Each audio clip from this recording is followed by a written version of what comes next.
Yankee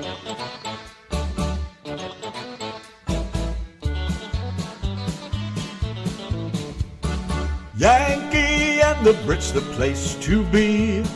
Radio living is the life for me. Airwaves spreading out so far and wide. Keep your FM, just give me that internet side. Online is where I'd rather stay. I've got a lot of music to play. I just adore a Yankee view. Darling, I love you, but give me a show to do. The Chat. The Brats. On air. That's fair. You are my wife. Goodbye, British life. The Yankee and the Brit on air. Testing. Is this thing working? Are you guys hearing me all right? Are you receiving?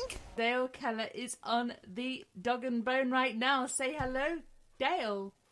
Hello, everybody out there on the air. Hope you're all having a great night. They are. They're with us. That's great. How are you doing? I'm doing real good here tonight. Just got back from seeing a friend of mine there, Chris Woodward there. He's getting ready to come down to Nashville here this Thursday. He's going to be shooting some videos there, and they're going to do some starting on a movie for him there. He's in the central Pennsylvania area here, too, and he's doing real great with his music. What's going on up there in Pennsylvania? How's the weather? Actually, it's a beautiful evening out here tonight, and it's about 70 degrees, and it's just a beautiful little breeze going, and it's finally a nice evening. What part of Pennsylvania are you in? An hour above Harrisburg, Pennsylvania. Oh, Harrisburg. I love that place. Spent a lot of time at the truck stops over there. That's great. I actually spent a lot of time up in the Center Hall area, State College area this year. I did 4 big shows up there since May. And it's a beautiful area up there around that State College area. And that's about 40 miles from me, north of me, where I'm at now. Oh, it's beautiful. I used to run across 322 all the time. I love going through the Narrows over there. Yeah, I'm only about 10 miles from them Narrows. And then they tore them all out and put in a 4-lane road and ruined the looks of everything. I couldn't believe that. It was such a beautiful ride through there when it was a 2-lane road. Right. It's still pretty nice there now, but I know what you're saying.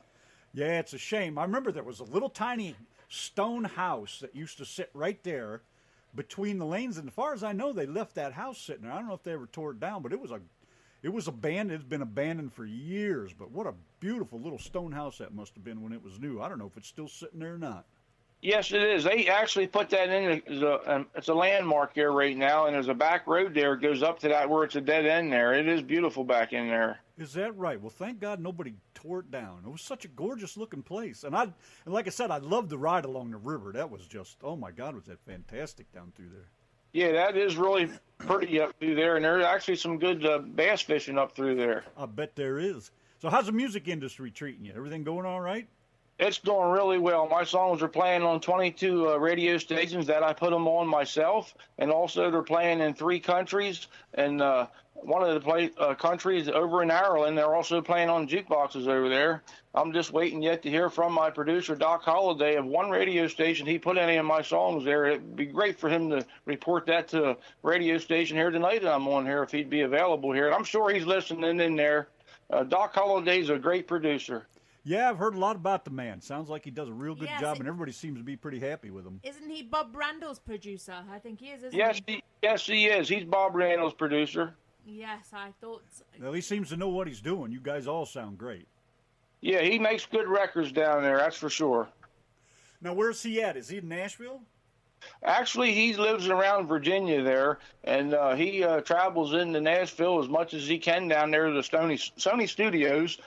And then he also, I think, travels in New York, Los Angeles, and he's just so busy all the time with producing artists. Now, how'd you get hooked up with a fella like that? Well, I actually sent him a song in after I was going through a heartbreak here, and I was crying in my beer. But, of course, I don't even drink. But anyway, it was a little bit hurtful there. I started writing some songs, and I sent him a song in called I Have a Little Hang Up. And on my birthday, he called me, and we made a deal here, and I signed a contract there to come to Sony Studios, Nashville, Tennessee, for him to produce that song. Is that how you got started in the business, or have you been in it before that? I actually been singing and playing since I was about 14 years old. Oh Lord, wow! And I've done many churches and many small venues, but I never really got serious about this till about 3 years ago, I guess. And I had a little bit of time to myself there, and I thought, you know what, Dale, if anybody was going to ask you what they should do with their life, and I was sitting here and I thought, you know what, that'd be pretty darn simple.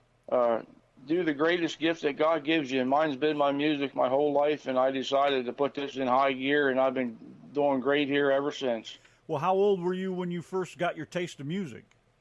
Oh, I was probably when I could walk. My mom and dad, they always had the old country music on the jukebox, and Saturday night was our biggest thing there, sitting around the living room there. And I remember us drinking root beer and melted milk balls, and we were watching the Grand Ole Opry and the Porter Wagoner shows. And I also had an uncle from Tennessee, and he was a great singer and great yodeler, and he kind of got me started also on that. And the old Porter Wagoner shows, I can still remember a couple of them. I was a wee one, but I remember them. So I've been around music my whole life there, and like I said, my uncle, he was from Tennessee there, and he could really sing and yodel. Now, when did you first pick up the guitar? Well, I guess around I shouldn't say, I was going to say the 90s, but I was only about 12, 14 years old, or maybe even a lot younger than that, because there's pictures of me with my dad in the living room with the guitar. So I was fooling with it my whole life there, more or less. And then, but the first thing I did was I was a drummer. I played drums at a very young age, and I really loved the drums. Dad taught me how to play, and did he teach you how to play the guitar too? No, my dad, he always tried to learn how to play guitar, but he could never master it. He was always working around the clock, and I guess he just never took the time to play guitar. But he tried every once in a while. So you're self-taught then? Yes, I'm self-taught. Yep. And only about 3 years ago, I started writing songs here. There was one song about 15 years ago. I'm going to put that out here pretty soon. It's a really good gospel song. I'm getting a lot of feedback from a lot of people, and I'm going to produce a gospel EP here in the next year, I'm hoping, and also a country EP. And I will be going to Nashville, Tennessee to do that. Oh, that'll be nice. A lot of people with two in their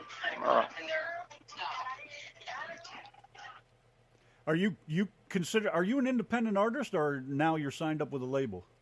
I'm actually an independent artist. And over the last year, I had numerous managers contact me, and numerous producers contacted me within the last year since I left Nashville.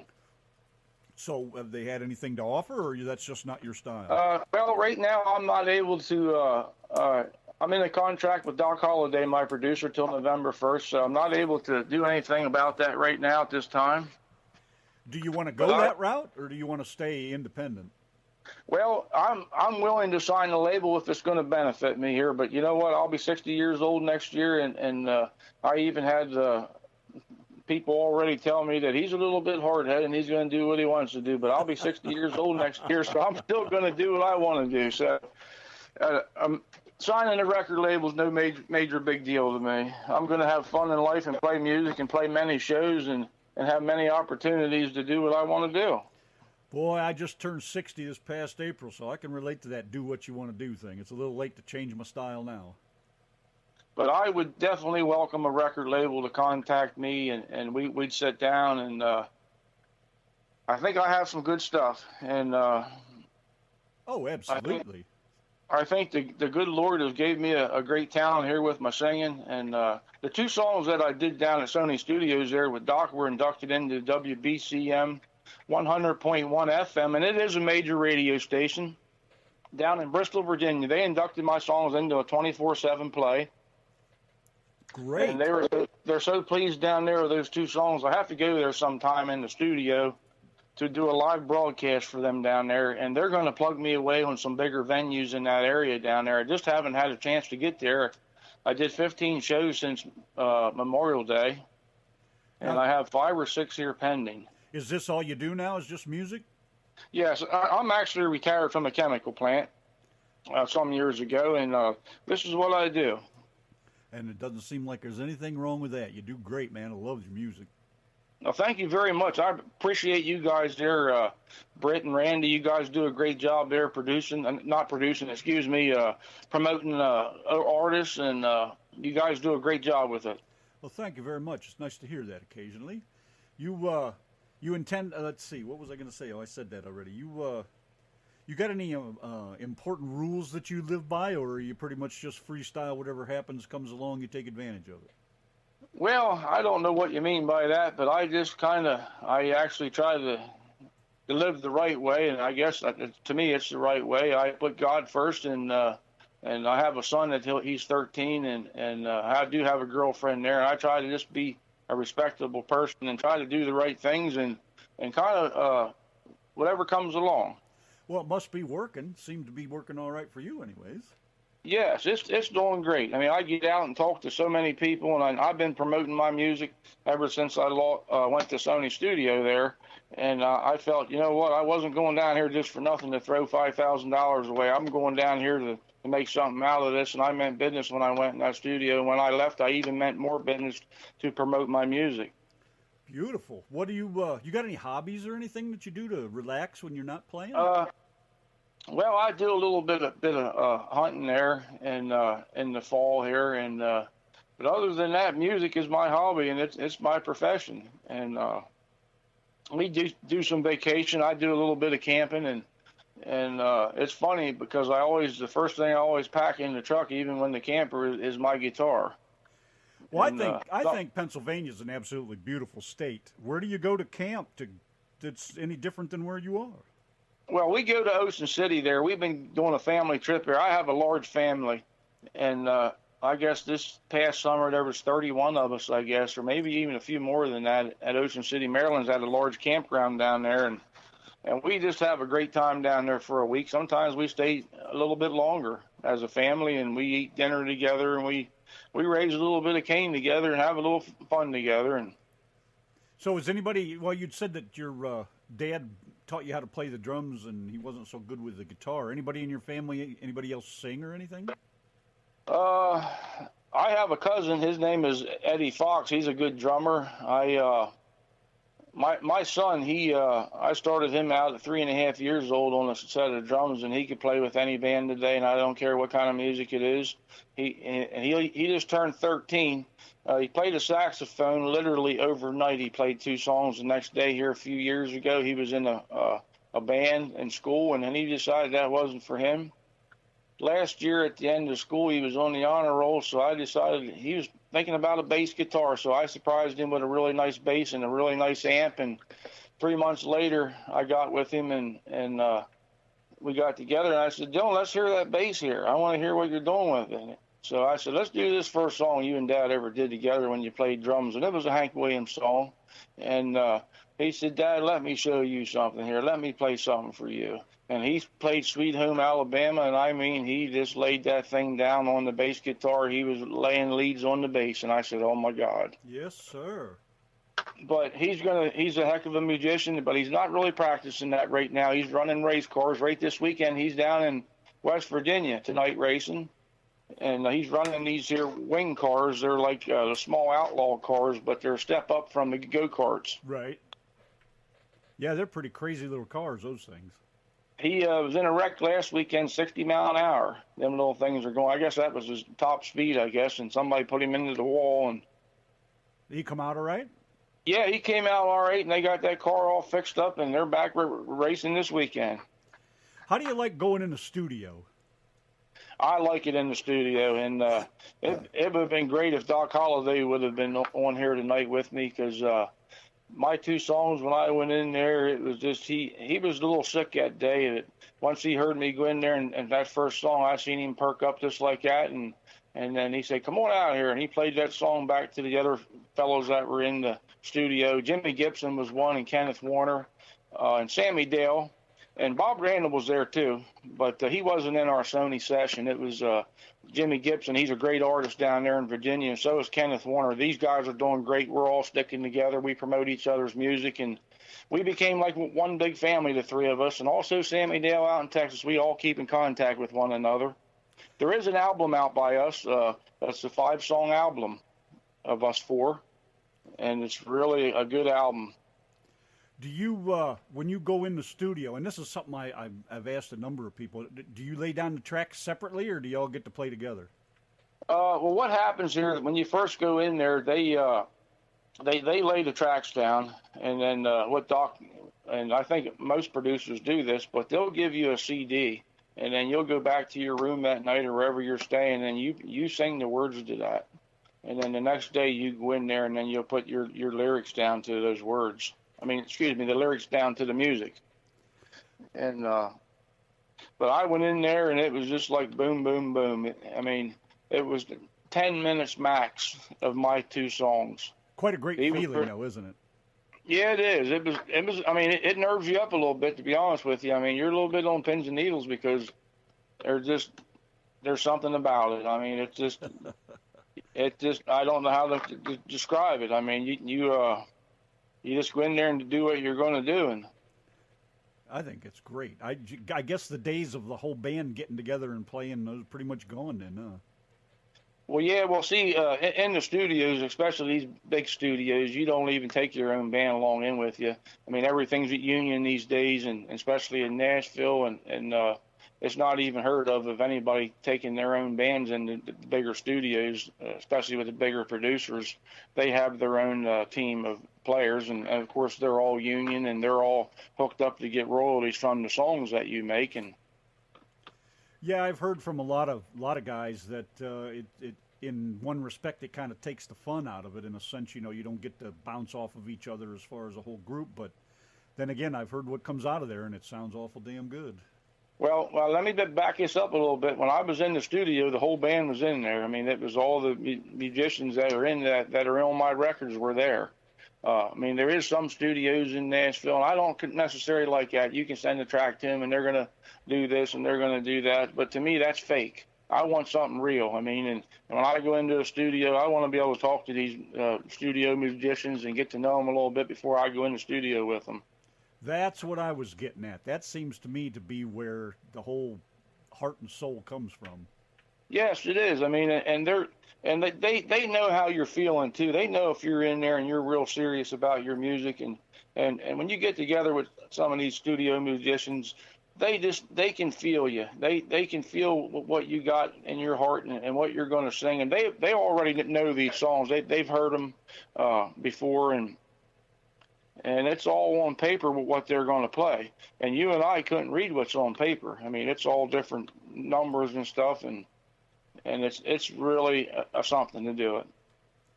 Well, I think it all sounds great because I just can imagine what the feeling's like, because I watch a lot of videos of people in the studio recording, and I can see it in their eyes, you know, how much they're really enjoying, you know, because, you know, I believe a lot of people start out with good intentions. You know, I want to sing music because I love to sing music, but then they get caught up in the I don't know, the Nashvilleism of all of it, you know, and stars in their eyes and all that kind of thing. And I think they lose a little bit when they don't stay humble, I guess, for lack of a better way to put it. Right. I can understand exactly what you're saying. And I went to Nashville, Tennessee, not to be a star and not to be any better than any other musician out there on the stages. And I've always told people that, you know, I've seen other people in places that they just weren't particularly liking what they're hearing on stage there and this and that. And one time I had to tell a guy, I said, you know what, they're up there and you're back here. Mm-hmm. And so they're a little bit farther ahead than you are. They're up on that stage. They're making music. You're sitting back here making fun of them or saying this or saying that. But I don't get in that kind of room of putting any musician down. I root for all of them because we're all the same. I mean, some are a little better than others. Some can sing better than others, but some sing jazz, bluegrass, you know, and different genres of music. And but I think if a person just is a little bit more humble and just sings from the heart and plays from the heart, you go a little bit farther. Well, I think a lot of that is also in the listener's ears, so to speak. They, you know, there's artists that are not that great, but they have some great music. And if you listen to it, I mean, I think some of it's fantastic, even though others may not think they're the best. But, you know, the listener really is the one who decides in the end. That's true. That's very true, Randy. You, what do you think of this new generation of country music that they seem to be cranking out on a steady basis? I don't know where it's coming from. I mean, it's not the real country that I was raised and grew up with, but you know what? I have to go along with what's coming out today because, you know what? If it wouldn't be coming out, the people wouldn't be liking it. What's out there, people are liking it. I mean, and it's just, you know, I don't know what to even think about it other than I don't like it. I mean, I like the real country, traditional classic country music. Now, don't get me wrong. There's some things out there that I do like, but as far as this rap, I wouldn't give 2 cents for it. But then, you know, here not long ago, my boy said, listen to this, Dad. It was some clean rap. You know, I mean, it wasn't just dirty rap. I mean, it was some clean stuff that wasn't too bad. Do you think a lot of people like this music because they really don't have any other choices? I don't really know. I don't really know.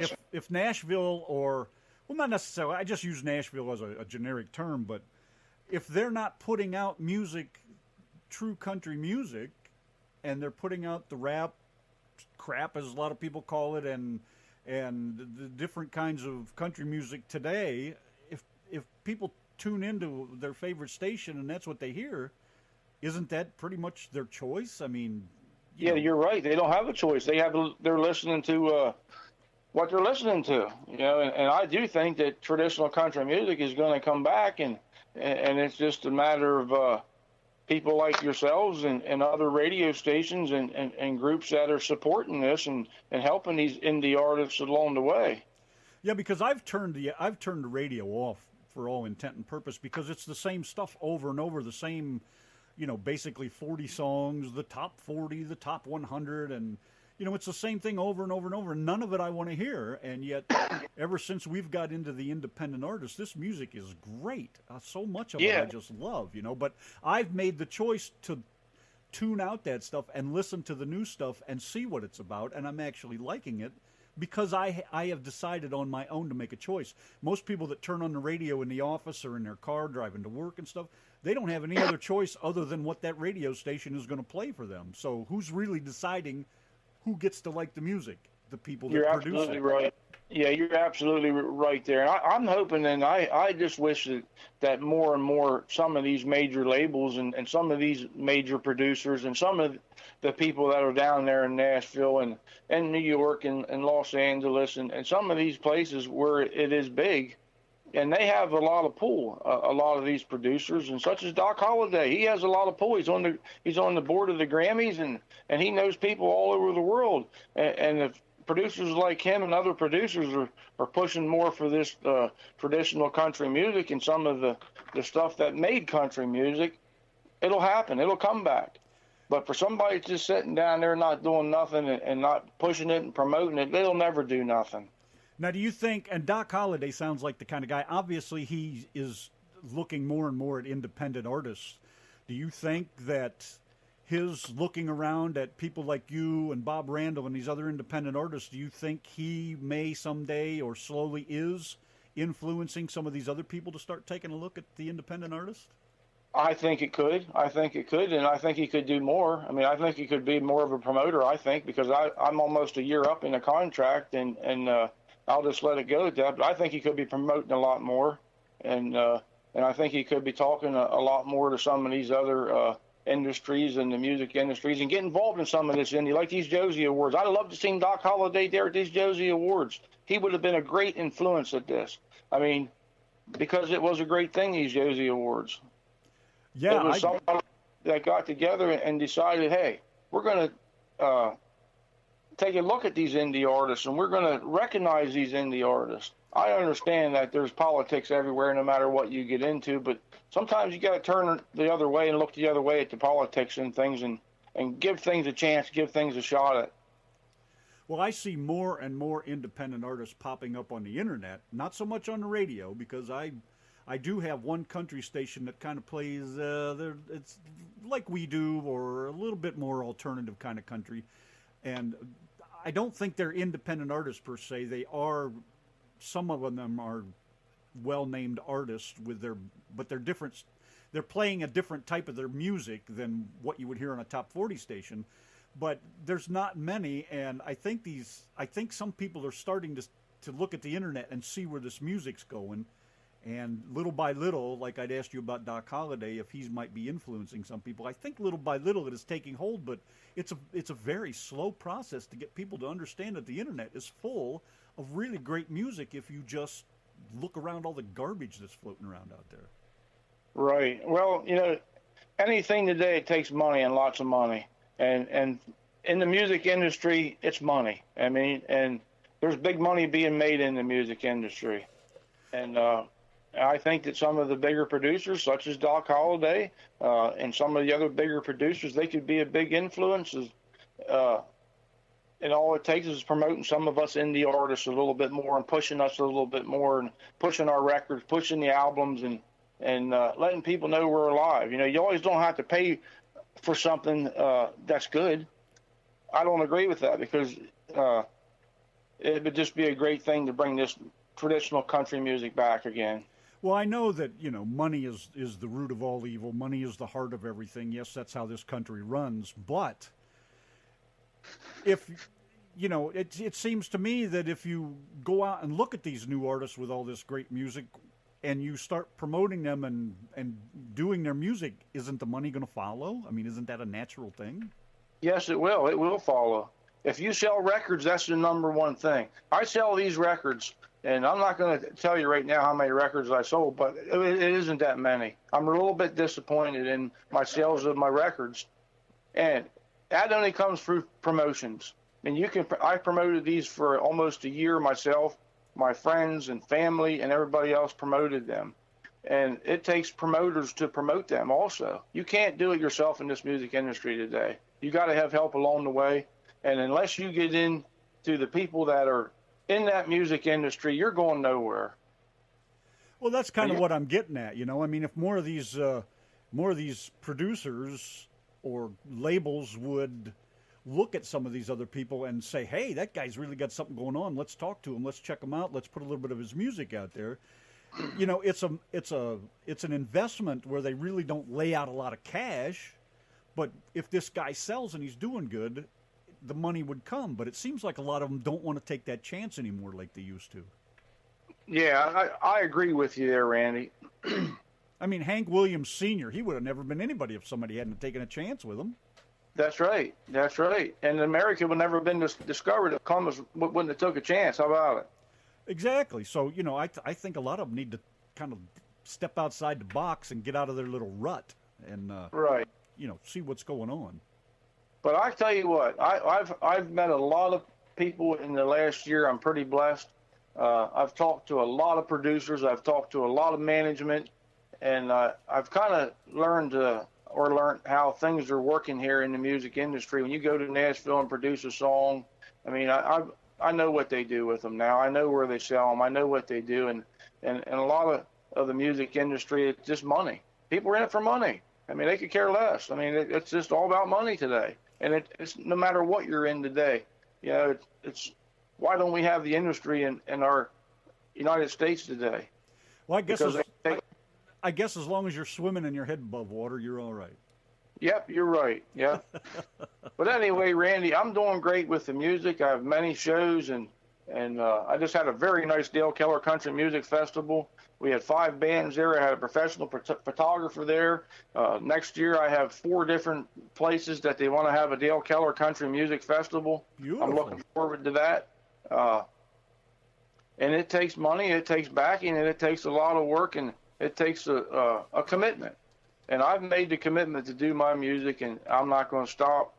And I'm looking for big things to happen, and they're already happening. I think it's great, and I think you sound fantastic, and I think that's all I'm worried about is how good the music is, and I think it's great. And Donna does, too. We love your music. I really appreciate that, Randy. And Brit, you guys do a great job there on the playing indie artists. Well, we'll let you get out of here then. Appreciate it. I'm going to pass on my usual set of questions. I think you've told us plenty. Good luck with everything, man, and tell the doc we said hey, and keep it up. Keep up that good work, and keep climbing to the top. All right, thank you very much here, Randy, and you guys have a great night. Thanks for the interview here tonight, and keep on trucking. All right, buddy. Thank you very much. It was nice talking with you. We'll see you again. Yep, bye. Bye-bye.